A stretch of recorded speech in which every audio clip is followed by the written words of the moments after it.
इस वीडियो में हम लोग एक्सरसाइज नंबर 3.4 के क्वेश्चन नंबर 1 को देखेंगे। इन फिगर 3.56 यहाँ पे हमको डायग्राम दे करके रखा है उन्होंने। जिस सर्कल है जो सेंटर विथ ओ, यहाँ पे एक सर्कल है जिसका सेंटर ओ है और यहाँ पे length of chord A B, यहाँ पे देखो ए बी एक लेंथ, ए बी की जो लेंथ है वो किसके बराबर है? Length of chord A B is equal to the radius of the circle. तो यहाँ पे हम लोग देख सकते हैं सर्कल के सेंटर से ए तक टच करता हुआ जो पॉइंट होता है वो रेडियस है, यानी ओ ए का रेडियस है। सिमिलरली ओ बी को भी आप नोटिस कर सकते हैं कि ओ बी और बी सर्कल को टच कर रहा है, यानी ओ बी भी क्या है हमारा यहाँ पे रेडियस है। और उन्होंने क्या मेंशन किया है, जो length of chord A B है वो इक्वल टू रेडियस है, यानी जो ए बी है वो रेडियस के बराबर है। या हम सिंपली बोल सकते हैं ए बी हमारा ओ ए के इक्वल है, या सेम टाइम में बोल सकते हैं ए बी जो हमारा ओ बी के इक्वल है। ओके, और यहाँ पे और कुछ चीज़ें हमको पूछी उन्होंने। Find the measure of each of the following, angle A O B, angle A C B, arc A B और आर्क ए सी बी। ठीक है, इनको एक एक करके हम लोग सॉल्व करेंगे। ओके, सो सबसे पहले हमको क्या गिवन है, उन्होंने हम गिवन में दिया है हमको। हम लोग सॉल्यूशन पे जाते हैं और गिवन में हमारे पास सिर्फ इतना ही है that segment segment A B जो है हमारा इक्वल है सेगमेंट ओ ए के बराबर। क्या रीज़न हो सकता है? क्योंकि देखो सेगमेंट ए बी की जो लेंथ है और किसके बराबर है? रेडियस के बराबर। और रेडियस कौन है? सो रेडियस हमारा कौन है? तो ओ ए हमारा रेडियस है, बराबर है। So chord is equal to the radius इन्होंने यहाँ पे मेंशन किया है, तो यहाँ पे मैं ऐसा लिख देता हूँ that chord is equal to radius, chord is equal to radius.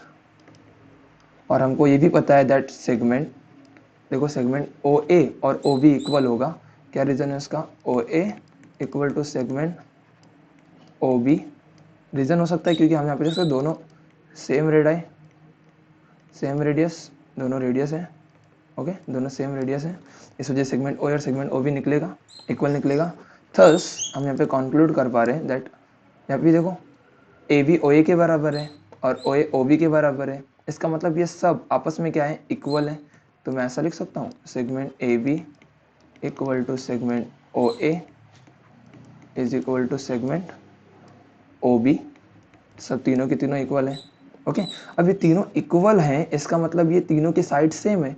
और ये जो ट्राइंगल हमारा हो रहा है ओ ए बी या ए ओ बी आप बोल दो, सो ये जो ट्राइंगल है हमारा ए ओ बी, ये क्या बन जाएगा? अगर सारे साइड सेम है तो इक्विलैटरल ट्राइंगल बन जाएगा।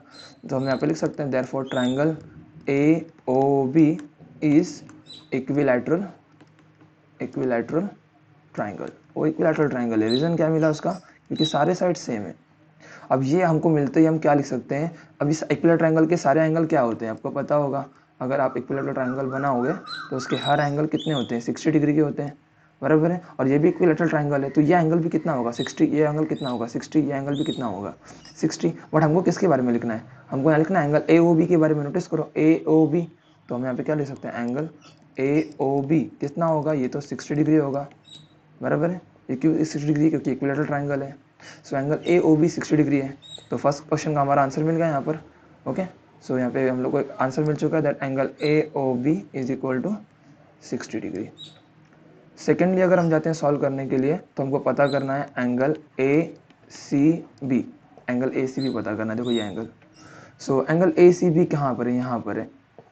एंगल ए सी बी यहाँ पर है। इसके लिए आपको पहले एक चीज़ पता होना चाहिए that is angle A C B जो होता है हमारा, इंस्क्राइब्ड एंगल जो होता है हमारा, वो हमेशा हाफ होता है। किसका हाफ होता है? सेंट्रल एंगल का। तो half of angle central angle यानी कौन है वो? A O B.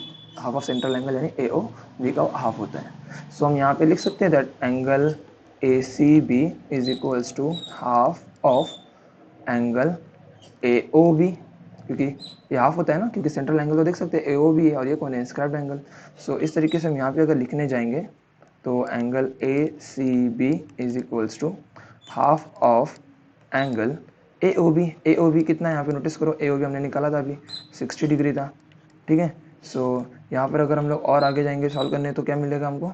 Therefore angle A C B is equals to, to one ज़ा और टू थ्री ज़ा, यहाँ पे 0। तो यहाँ पे कितना मिला एंगल? 30 डिग्री, बराबर है। यहाँ पे हमको एंगल कितना मिल रहा है? 30 डिग्री। सो यहाँ पे एंगल ए सी बी हमको मिल गया है 30 डिग्री, ठीक है। यहाँ पे ये जो हमारा एंगल है यहाँ पे ए सी बी कितना है यहाँ पर? हमने अभी सॉल्व किया इसको, इसका आंसर मिला जाएगा 30 डिग्री, ठीक है। ओके, बट हमारा अगला क्वेश्चन क्या है यहाँ पे? नोटिस करते हैं हम लोग। अगला क्वेश्चन है हमारा arc of A B. Arc of A B पूछ रहे हो, ए बी कितना है, इसका आर्क कितना है। सो मैं काम करता हूँ, मैं यहाँ पर ही सॉल्व करूँगा इसको ज़रा बाजू में, ठीक है। ध्यान में रखना आप नीचे सॉल्व करना है बुक में, मेरे पास स्पेस नहीं करके मैं यहाँ पे सॉल्व कर रहा हूँ। सो नेक्स्ट क्वेश्चन है हमारा, थर्ड क्वेश्चन है आर्क, इसको स्मॉल में लिखो आप, ओके। आर्क ए बी कितना है। सो आर्क ए बी निकालने के लिए देखो आपको पता होना चाहिए, एक फॉर्मेट पता होना चाहिए, दैट आर्क ए बी जो होता है हमारा ए बी। सो हमको आर्क ए बी किसके बराबर होता है, उसके सबटेंडेड सेंट्रल एंगल के इक्वल होता है। सो सबटेंड एंगल कितना है, सबटेंड एंगल है A O B, angle A O B, यानी देखो यहाँ पे कोई फॉर्मूला पता है, measure of arc A B जो होता है, अगर वो सेंट्रल एंगल से मेजर करोगे तो सीधा उसके इक्वल होता है। आर्क और एंगल दोनों क्या होते हैं, सेम, अगर सेंट्रल से करोगे तो, ठीक है। और अगर सेंटर की जगह पे आपने किससे किया, इंस्क्राइब से किया, तो उसका हाफ होता है। समझ में आ रहा है, यहाँ पे एंगल जो होता है वो उसका हाफ होता है, यहाँ पे बोल सकते हैं मेजर ऑफ आर्क डबल होता है, इसको मैं आपके आगे बताता हूँ उसको।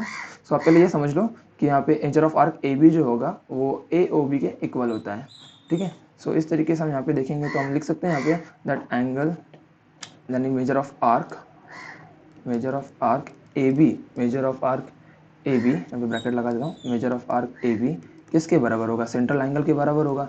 सेंट्रल एंगल कौन है, ए ओ बी, ठीक है। मेजर ऑफ आर्क किसके बराबर है, central angle A O B. So central angle measure of arc A B, क्या हमको सेंट्रल एंगल पता है, हाँ सेंट्रल एंगल पता है हमको, ए ओ बी कितना है 60 डिग्री। सो हमको थर्ड क्वेश्चन का आंसर मिल गया, that measure of arc A B कितना है हमारा 60 डिग्री, ठीक है। अब नेक्स्ट सॉल्व करेंगे हम लोग फोर्थ क्वेश्चन को। सो इसके लिए मुझे ज़रा स्पेस ज़्यादा लगेगी, तो मैं इस क्वेश्चन को ज़रा नीचे शिफ्ट कर लेता हूँ, जस्ट अ सेकेंड। सो मैंने यहाँ पे क्वेश्चन को नीचे शिफ्ट कर दिया है, देखो ज़रा यहाँ पे मैं लिख सकता हूँ, ओके। सो आर्क ए सी भी हमको पता करना है, फोर्थ क्वेश्चन में हमको क्या फाइंड करना है यहाँ पे, आर्क ए सी बी।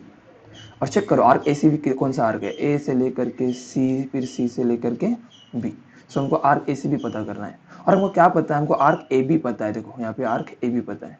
अब आर्क अगर ए सी बी निकालना है और ए बी पता है, तो क्या करो, इन दोनों को ऐड करोगे और कितना मिलता है, मेजर ऑफ पूरे सर्कल का आर्क मिलेगा हमको यहाँ पर, that is measure of arc A C B plus measure of arc A B.